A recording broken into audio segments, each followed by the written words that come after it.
నమస్తే అండి. ఇప్పుడు మనం ఓ కథను చెప్పుకుందాం. ఒకసారి శ్రీకృష్ణదేవరాయల సభకు పక్క రాజ్యానికి చెందిన ఒక పండితుడు వచ్చాడు. రాయల వారికి నమస్కరించి, దేవా, నేను చాలా తెలివైనవాణ్ణి. ధార్మిక సాహిత్య గ్రంథాలన్నీ కంఠస్థం చేశాను.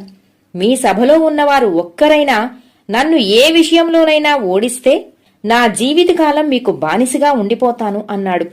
నేను గెలిస్తే మాత్రం నన్ను బంగారు హారంతో సత్కరించాలి అన్నాడు. అతను ఇంత ధైర్యంగా చెప్పేసరికి తెనాలి రామలింగడు తప్ప అందరూ ఇతనెవరో గట్టిపిండమే అనుకున్నారు. అప్పుడు శ్రీకృష్ణదేవరాయలు రామలింగడిని పిలిచి, ఈ సమస్య నుంచి గట్టెక్కించే బాధ్యత నీదే లింగా అన్నాడు. మీరేం కంగారు పడకండి దేవా, నేనున్నాను కదా అని బదులిచ్చాడు రామలింగడు. రామలింగడు ఇక ఆ పండితుడి వైపు తిరిగి, మీరన్నట్లే మీతో పోటీకి వస్తాం. అందులో మీరు గెలిస్తే అడిగిన దానికంటే విలువైన వస్తువులు బహుమతిగా ఇస్తాం అన్నాడు. సరే అయితే ముందు మీరొక ప్రశ్న అడగండి, సమాధానం చెబుతాను అన్నాడు ఆ పండితుడు. అది ఏంటంటే, భూమి లోపల నుంచి గాని పైన గాని పుట్టింది కాదు, మానవ జంతు గర్భం నుంచి వచ్చింది కాదు.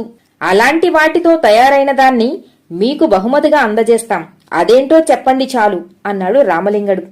ఎంత ఆలోచించినా అసలు ఆ వస్తువేంటో పండితుడికి తెలియలేదు. ఆలోచించి ఆలోచించి చివరకు ఓడిపోయానని చెప్పి అక్కడి నుంచి వెళ్లిపోయాడు. ఆ తరువాత రాయలవారు, ఇంతకీ ఆ వస్తువేంటో చెప్పనేలేదు రామలింగా అని అడిగారు.